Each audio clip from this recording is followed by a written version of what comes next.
Welcome to the WanderLearn podcast. I'm your host, France Tapon. In this episode, I'm going to tackle listener feedback, in particular one listener who responded to my Kidnapping podcast.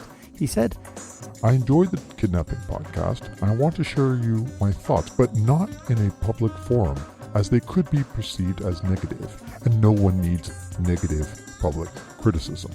Well, I do, actually. I appreciate negative public criticism as long as it's done thoughtfully and intelligently. I have no problems.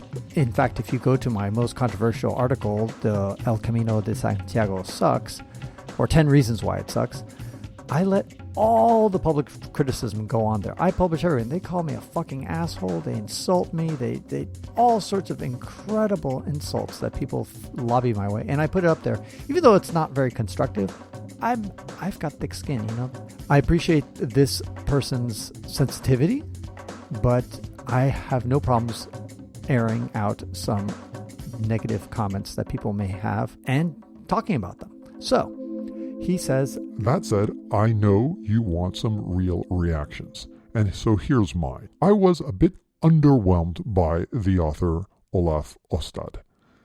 He said, think hard, do your best. It depends. And all that left me unsatisfied. The concrete things like carry 2 phones or count and then time the count were excellent. You seem to have more of a spot-on sense of the whole thing. Your anecdotes of being strangled in Cameroon in a dark alley, why did you allow yourself to get in that situation, was a big, no, huge, uncovered talking point in my mind.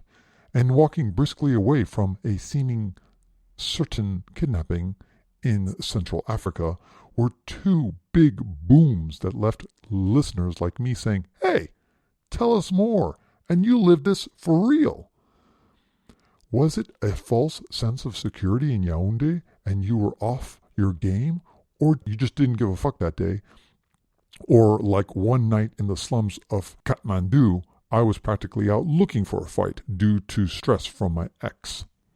So yes, I didn't go into too much detail about that being strangled in Cameroon, dark alley. I probably should have, mainly because I just didn't want to steal too much of the show from my guest, Olaf Ofstad. The details was that I was with Rejoice. We were my wife. She wasn't my wife then. She was just a girlfriend at that time. And she and I were waiting in a bus at around 9 p.m. at night or something like that. Maybe it was 8 p.m. But anyway, and I needed to go pee. So I looked around and the bus wasn't leaving. I was waiting because in Africa, the buses have to basically fill up usually until they get moving. And it was only about half full. So I still had quite a while to wait. And we were in the capital of Cameroon, which is called Yaoundé. And I looked around and couldn't see an obvious place to go pee. And I should have asked somebody, but I didn't. And so then I just went down a dark alley. Everywhere in the dark alley, it said, interdit de pisser, ne pas pisser, in French, basically, written all over the walls. Don't piss here, don't piss here, don't piss here. So I walked a little bit further, another 50 meters. Don't piss here, don't piss here. Another 50 meters. Don't piss here, don't piss here. 50 meters. I just kept walking until finally the don't piss here signs ran out. By this time, I was about maybe at least 200 meters from the main road, and it was a dark alley. But there was nobody around. So I pissed. Everything was fine, and I started walking back to quote-unquote civilization, back to where people were. So I see this one dude walking up to me, and he says to me, excuse me, he's saying, and he's talking in French, but anyway, I'll just translate. He basically said, hey, do you need to go pee? Because if you need to piss, I can show you a place where you can go piss. I was like, no, I'm fine. I didn't tell him that I had already pissed, but I just said, no, I'm fine. And I just kept walking. About 2 seconds after saying goodbye to him, I didn't look around my back. I should have, because suddenly that guy grabbed me from behind in a headlock and started strangling me in a headlock. And what's weird is that suddenly there was another dude who was reaching into my pockets. And I was like, how did I not see the second dude? I had no idea.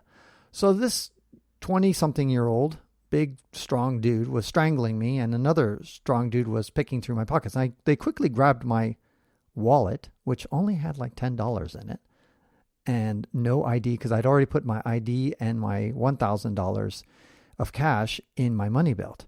So they walked away with a wallet, and then they realized I had a cell phone, a smartphone. And so they kept strangling me. And then I faced a dilemma in these seconds that were passing.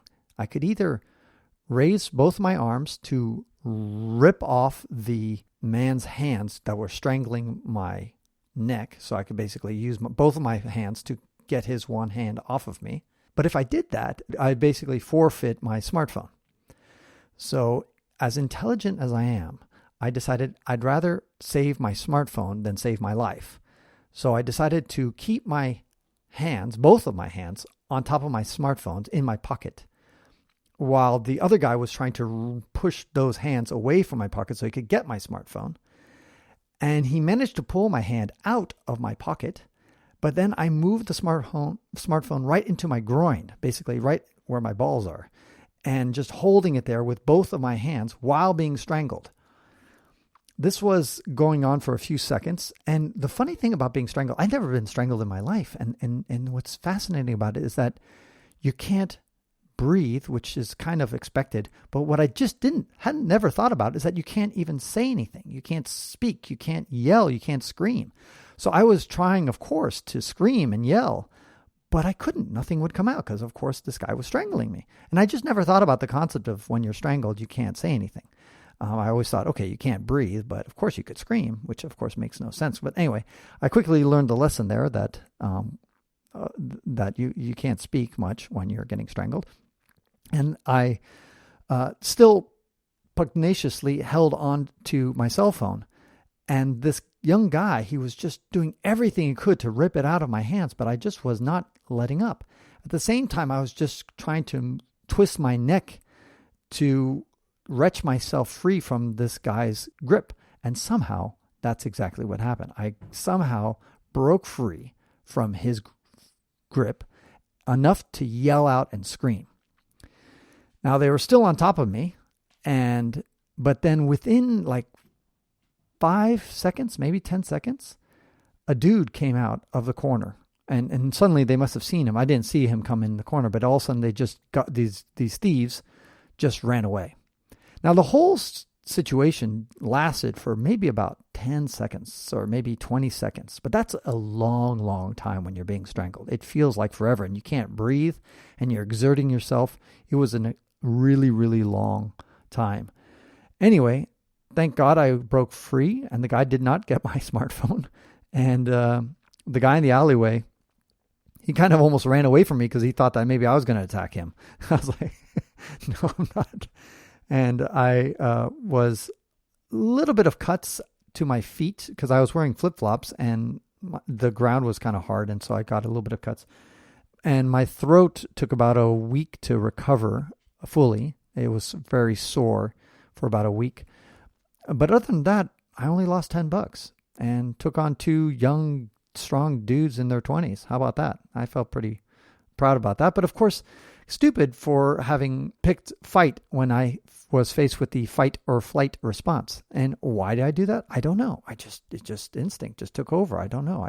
Obviously, thinking back on that whole situation, they could have easily just pulled a knife on me and just cut me and killed me and slashed my throat and grabbed my wallet and nothing would. That would have been very easy for them to do. And my fighting was in many ways, in retrospect, probably an unwise thing to do. So that's exactly what happened. Now, when he asked, this reader says, was it a false sense of security? Yeah, I suppose it was. At that point, I had already traveled to nearly half of African countries. I'd been through Mali and Burkina Faso and to parts of Mauritania and all over Western Sahara. And I had been mugged already in Ghana. And, I'd been to many tough places. And at that point, I suppose I was kind of feeling a little bit more confident and about things in Africa. So that was one problem. And then he says, did I just not give a fuck that day? Not really. No, I think it was just the fact that I had felt confident. I wasn't thinking through the potential danger very well. And when I came back to the bus, then the bus driver found out, and everybody found out that I had just been mugged. The bus driver was yelling at me. He says, "Why didn't you tell me you want to go piss? I would have told you just piss right in front of the bus, like in front of everybody. Who cares? You never go down that." And of course, that's a lesson learned from that.